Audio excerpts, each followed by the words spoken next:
The Raging Cajun trying to save his party again. James Carville says it's time for far-left squad rep Ilhan Omar to find a new party over her attacks on white men.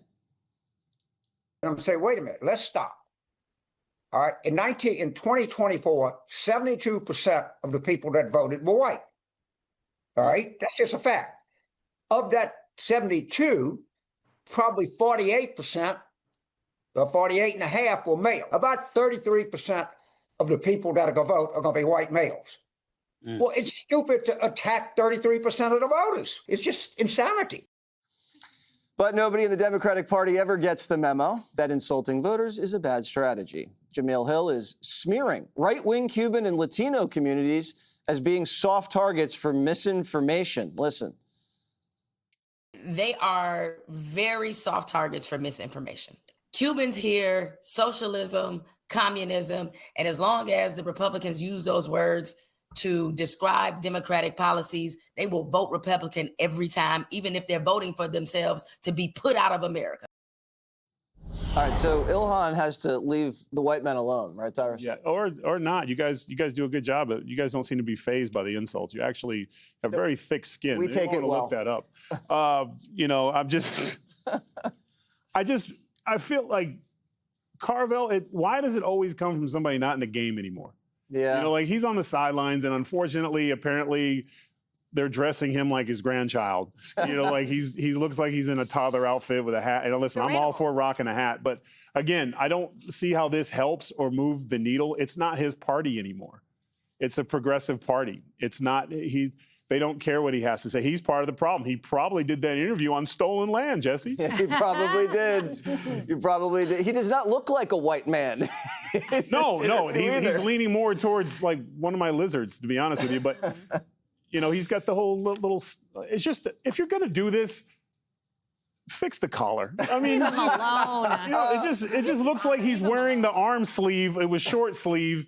Like somebody sewed it for him that he loved a lot. I don't know. He almost pulled it off, right? But I can't get whatever he's talking. He could literally be hitting me with racial epitaphs, and I would just be staring at that sweater. It's a distraction. It is distracting. It is distracting, but he can't change the. Yeah, well, listen, there's a generational thing going on with him. Like you said, I mean, for a lot of people, they think the progressive part of the wing of the party is pulling them out. Remember, he got into this big showdown with David Hogg, David Hogg's out there spending money to primary Democrat incumbents. So the party has to decide who is actually calling the shots. But they continue to listen to Carville, and he's warned them many times. But there are a lot of things that he's right about. If you think about pulling to the left and insulting men if you want them to vote for you. But also, I mean, we had 53 Democrats who voted against naming Iran as a major state sponsor of terror. I mean, there are things within the party they've got to work out for themselves. Those are both really great points. Let's see where Jessica falls on them. Is Carville relevant anymore? Or is he saying really smart things like you might not want to alienate 35% of the country? Both those things are true, right? He's relevant and he's correct about that. He's irrelevant? No, you said he's relevant. Is he still relevant? Irrelevant. Yeah, he's leading cable news segments on the highest rated show on cable. He's obviously relevant. That's true. That's true. Relevant in the Democrat Party, though? Totally. If you go to big conferences, he's speaking. People take him seriously, and they want to hear also from the David Hoggs of the world. We are a big tent, in case you missed our memo from the November elections. We are the party of Abigail Spanberger and Zoran Mamdani. They're both crazy leftists. Good luck with that. Anyway, it's also, I fight for every voter. You saw in 2024, there were people who are available or were available to vote for Donald Trump who we didn't expect.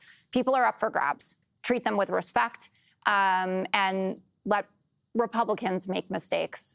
Just earn their votes. Republicans do make mistakes sometimes. Yes, sometimes they do, but it is very rare.